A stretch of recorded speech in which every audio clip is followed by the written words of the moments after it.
Huh? Oh! Oh, great and mighty one, you've returned. How's your trip, my dear? You must have been exhausted from all that fighting, destruction, and havoc you were causing. The servants and I have already prepared a nice warm bath for you to... Huh? Master? Where are you going? The bath is this way. But, Master, I'm sure that a nice relaxing bath would do you some good. After all, you seem very stressed. If you wish, I could personally scrub your back and such. Master? It was those damn heroes again, wasn't it? But it is my business. Forgive me, O great and powerful evil one. I didn't mean to step out of line. I ask that you punish me accordingly. So, I will not be punished? But I wouldn't mind if you did choose to punish me. After all, I would certainly... I'm sorry again, Master. I can't help myself when I'm in your presence. You make me want to do things that I wouldn't do for others. Master, if I may, I, as your humble servant, am in your service. For this reason, it is my duty and task to not only care for you, but to ensure your stay in supreme ruling is as pleasant and comfortable as possible. And again, I apologize for stepping out of line earlier. It just angers me whenever those idiotic heroes foil your plans and cause you stress, whenever you must draw back. If I could, I would personally have their heads on a coat rack and preserve them as a trophy for your keeping. Yes, it would be nice. But for now, Master, allow me to be the one to alleviate the stress you are currently experiencing. But, Master, don't you like it when I get this close? Besides, I personally feel such indulgence whenever I'm in your warm embrace. So, will you allow me to do you the honor, sire? You will? Oh, thank you, Master. You will not regret this. Now come, allow me to escort you to the bathing room. Is there something wrong? Oh, I apologize for the hand-holding, but I wanted to make sure that I safely escort you there. Can't be having you getting hurt or into trouble. I can let go of your hand if you wish. Very well, then I will continue to hold your hand. Now, come. Here we are. Now allow me to take off your armor and garments. Master, are you blushing? Did you suddenly catch a cold of some kind? But sire, you are already so tired. It takes some work getting the heavy thing off. Please allow me to remove it. Nonsense. Here, lift your arms for me. Now for the clothes. Don't be so nervous. This will only take a second. Forgive me, Master. It's just...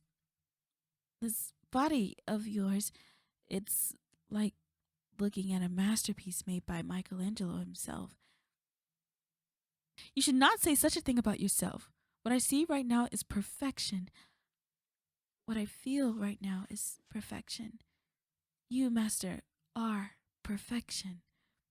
These muscles of yours, those curves, the softness and roughness of your skin which blends perfectly. Nothing short of pure perfection. You truly are beautiful, sire. I am removing my garments. To get in the bath with you, of course. But, Master, I have already offered to wash your back. Plus, getting in the bath with you will make things easier. I am a little embarrassed, yes, but I do not mind showing myself like this to you. May I remind you that as your humble servant, I have vowed to offer myself to you in any way that I can. So, do not be ashamed if you feel the need to give in to your hormonal instincts. You will not give in? But there's no need for restraint. Very well. I will just wash you in the tub then. Now come before the water loses its heat. How does that feel, my liege? Good. I'm glad that it is to your liking. Allow the warmth of the water and my gentle touch to wash away the stress. Hmm? Well, I cannot deny the fact that I found pleasure in serving you, perhaps a little too much even, but it can't be helped. I truly adore you, sire, and it brings me such joy whenever I get to do something to cater to your wants and needs. Of course, what would I be if I cannot properly devote myself to you? After all, even when I first laid eyes on you, I couldn't stop seeing myself as anything but your devoted servant and personal interest. Yes, even when you came and ravaged my village. You see, master, I was nothing but a mere slave to those people. My family were also slaves. All my life, I knew nothing about how to serve my masters, and served them I did. I was not a fan of it. They meant nothing to me. I only served because I must, and how I was raised, I spent many years under their rule, until the day you came and set fire to them and their establishments. Apparently, from what I heard, the newly appointed grand leader of our village, who was the head of our slave owners would go to, didn't did not like the idea of his property being ruled under such a tyrannical dark lord, and wanted to raise an army for himself in order to gain power.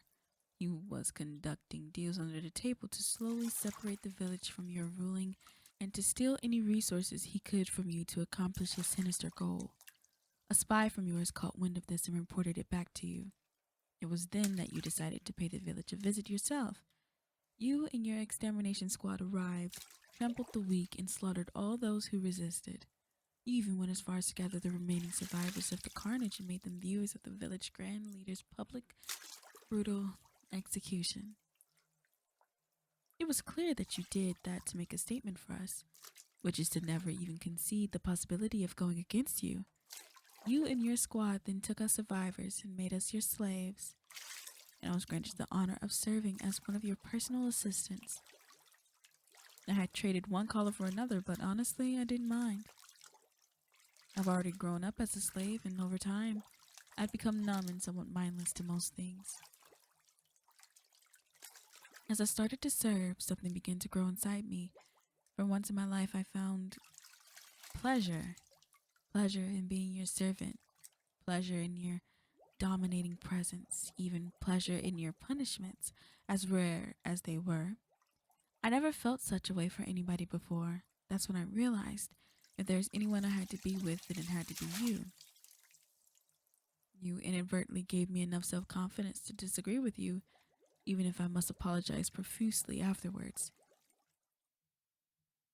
In other words, I'm in love with you, Master. And though I hate the idea of you being with someone else, if I am a part of that relationship, I will put up with it. But I would feel better if it was just you and me. Of course, I mean that. As I said before, it angers me whenever those pesky heroes stop you and foil your plans of conquest and world domination. The many things and tortures I would inflict upon them if I could ever get the chance to lay my hands on them. They will pay for causing you such misery and stress, I swear on it. Very well. I will try not to think about it too much. Master? You find me attractive, don't you?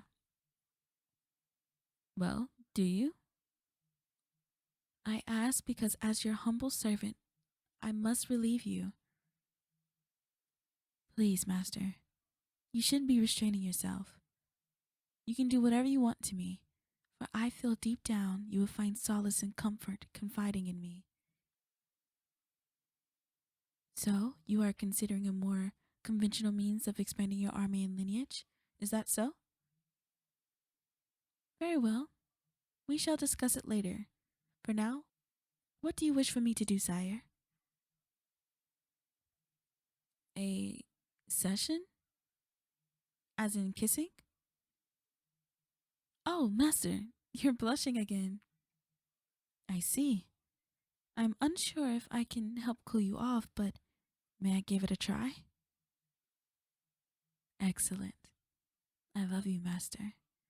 I hope you will continue to allow me to serve under you. Of course.